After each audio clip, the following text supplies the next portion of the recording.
is about cryptography and secret codes. But first, we need to understand what is cryptography. So cryptography is an essential way to protect data. It's very important for us, and the amazing security methods we know today would never be here without it. Imagine Rob and Bob need to split up, so they have to send written messages to communicate. But an eavesdropper called Eve wants to read their private messages.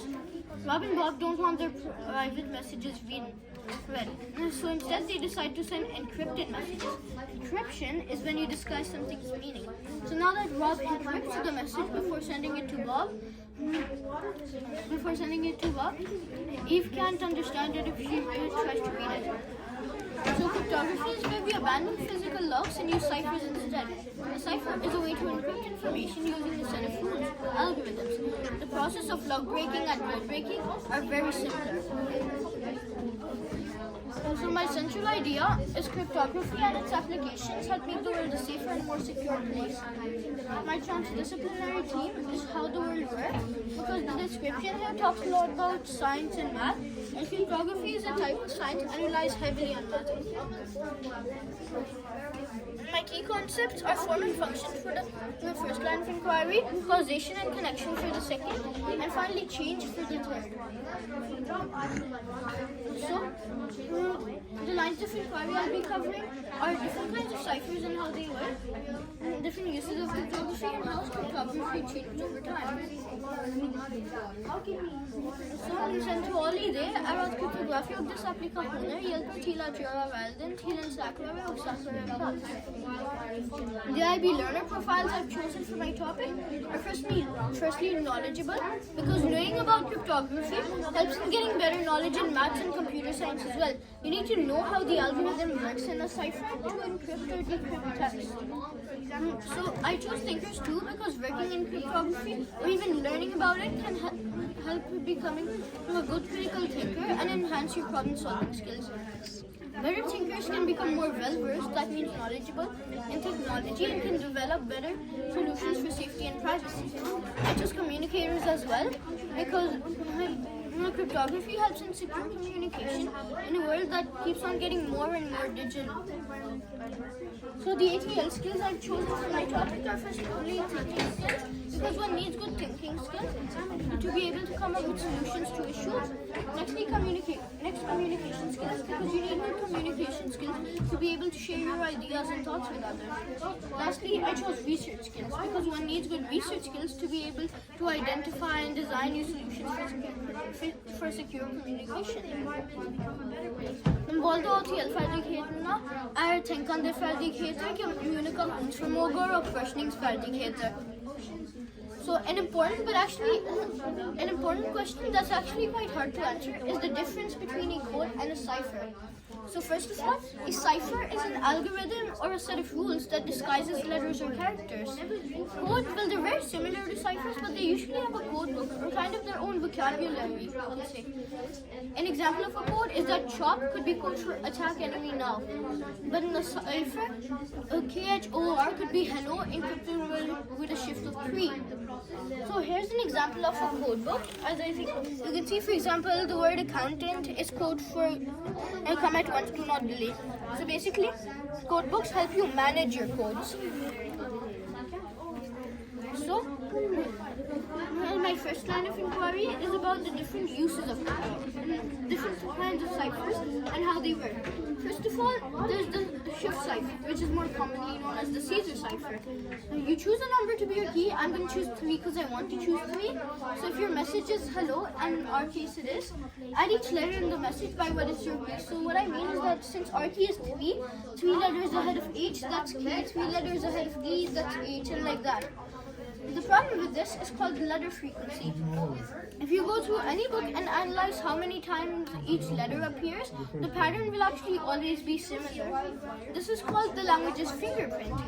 To break the cipher, count how many times each letter appears in the cipher text. For example, if H is the most frequent letter instead of E, the shift key is likely 3, as the difference between H and E is 3. And in regular English, E is usually the most common letter. Here are the letter frequency string is. So as you can see, E is the most common letter, which occurs 12.7% of the time, while Z is the rarest letter to appear, which only occurs 0.07% of the time. So there's also the Augustus code, which is pretty much as simple as cipher gets.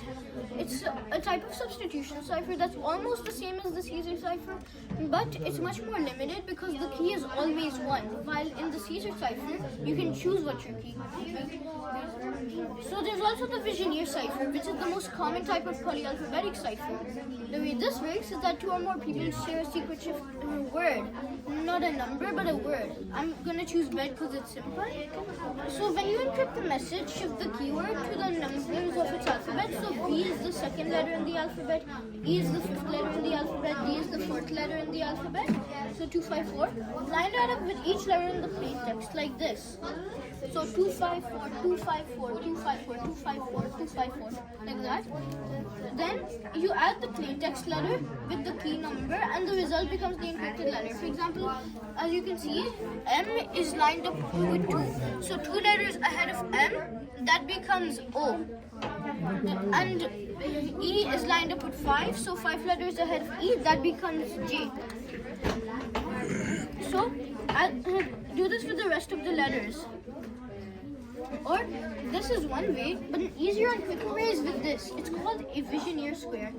So let's just ignore the fact that we earlier converted our shift word into numbers, because we don't do that when using this. So line the plain text letters with the key letters. So, for example, if M is lined up with, say B, so find M and then find B, and then wherever they intersect, that becomes your encrypted letter. This is a much easier and quicker way to do this. There's also concealment ciphers, which have been used for centuries to hide a message in plain sight. In a regular concealment cipher, you write a plain text message, but in that text there's another message hidden somewhere. Unlike substitution ciphers, which usually shift the letters, where the key is usually a number, word, or phrase, the key to concealment cipher is the actual rule that reveals the message. For example, every word with a capital letter. Here's an example of a concealment cipher. In this concealment cipher, there's not just one, but actually 4 secret messages hidden inside. The first one, as you can see, is revealed if you look at the first word of each line. The second one is revealed if you look at each word that is bolded, so darker and thicker. The third message is revealed if you look at each word with a missing letter in it. Remove the telephone keypad, find the secret. And the last message is revealed if you look at each word which has a capital letter when it shouldn't. There's also transposition ciphers, which are very rare now but were very important in the past. Unlike substitution ciphers, which shift the letters, transposition ciphers are usually more about changing the order of the message. So, another common question is about the best cipher so far. What is it? So, the best cipher so far is the Advanced Encryption Standard, or AES for short. Some other really good ciphers are the one-time pad or the RSA. There are actually different opinions, but AES is the best, and it has never been broken, the AES. Its best method so far is AES 256, with such advanced algorithms that even using the seemingly amazing technology we have today, it would take millions and even billions of years to crack it. So my second line of inquiry is about the different uses of cryptography, and this is the main line of inquiry my central idea is based on. So cryptography is very important, as I said earlier, and it has many different uses such as digital money security, authentication, and digital signatures. If you don't know what I mean by authentication, basically, has it ever happened to you that you log into an account online and then asks you if you're a robot or not, or to select all pictures with traffic lights or something? That's cryptography at work. You can also write secret notes to pass to friends in class, which I have done multiple times. So you can also secure files of data with cryptography, securing websites. Oh yeah, and here's a fact. If you see HTTPS in a URL, that means the website's information is encrypted and safe. Cryptography is also really useful when it comes to personal data privacy, password security, making sure data isn't altered, and much more. So, my final line of inquiry is about how has cryptography changed over time. So first of all, we have to go way back. So as long as people have had the ability to share information, they've also had the need to conceal it. First of all, there was steganography, when people usually used to hide the existence of a message instead of its meaning. But some of the first uses of cryptography, the Caesar cipher and the transposition cipher, especially the Caesar cipher, which was used by military leaders for hundreds of years. That is, until the 8th century, when a Muslim mathematician called Al-Kindi broke the Caesar cipher using frequency analysis. But after the Caesar cipher's weakness was revealed, the world wanted a better cipher, especially Europe. So that's when Grace the Vizier made the first polyalphabetic cipher. And then, but the polyalphabetic ciphers, they weren't popular until centuries later. And then one day, someone called Charles Babbage broke the polyalphabetic cipher finally. Fast forward to World War II, and the Nazis invented the Enigma machine to encrypt their messages for them. Here's part of the Enigma machine. The Enigma machine was, as the name implies, a machine, and was really amazing and used to encrypt and decrypt messages. No one could solve the messages except the Nazis, which made it a really useful tool in war. So its mechanisms are so advanced that I can't explain them, and even if I did, you wouldn't understand probably.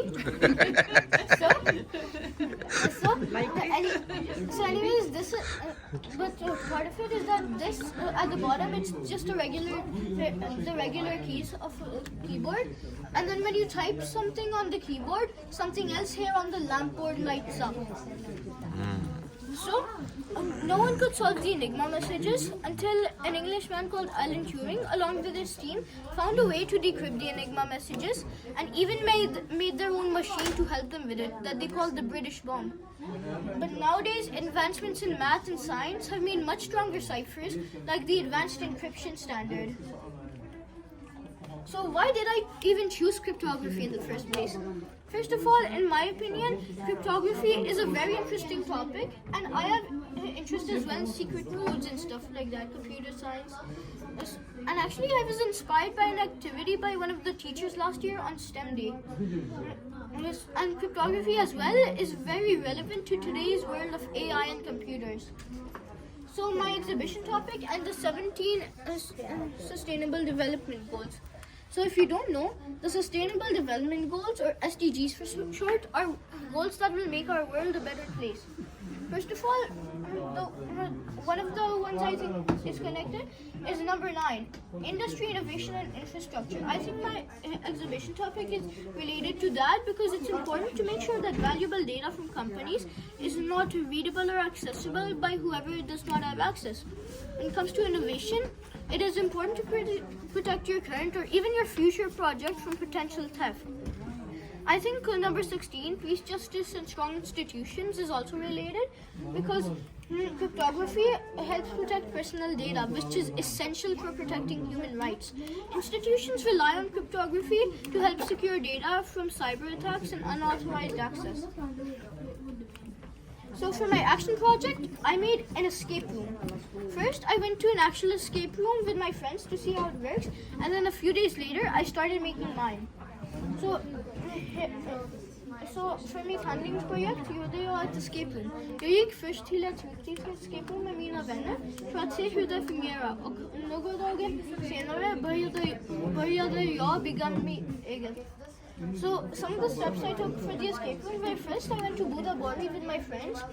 After we came back, I started to plan how my escape room would look like. Then I found available timings in classes and was decided that PYP4 and MYP 1 to 3 would be involved. 6 students from those classes. So next I started to make the escape room, and finally on April 1st, the day came when the classes came to try my escape room. Part of the process was that I gave an explanation to the participants in the PYP5 group room over there. Then Then we started a timer of 30 minutes. Then the participants would try to find the clues that helped them get out of the grip room. And finally they got out and into the bigger part right here in the PYP5 classroom. They continued looking for clues. If they got stuck, Elvis and Satvin would help them a little with a hint or something. And when all was done and we let them go out, they had to unlock Elvis's iPad using the code they found and stop the timer. So my question there with an expert.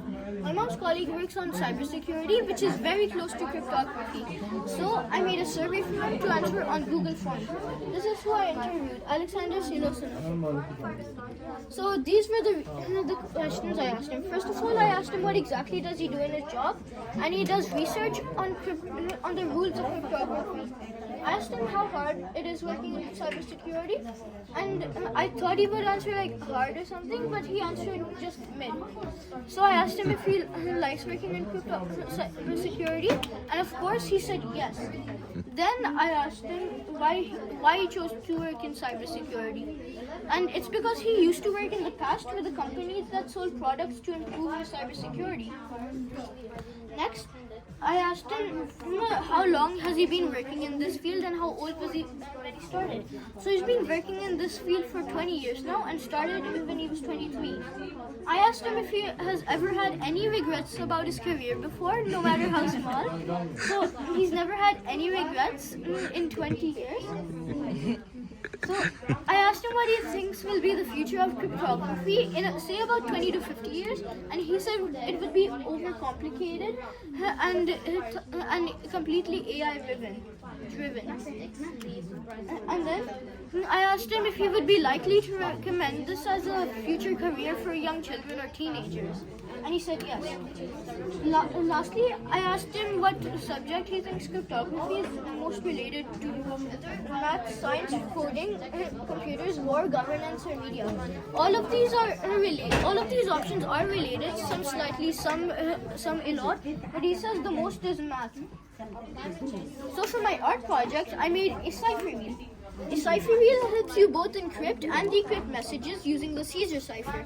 Nowadays, we have advanced computers and AI to help us, but in the past, cipher wheels were really useful as there was no technology. Cipher wheels are really useful and they're actually quite easy to make.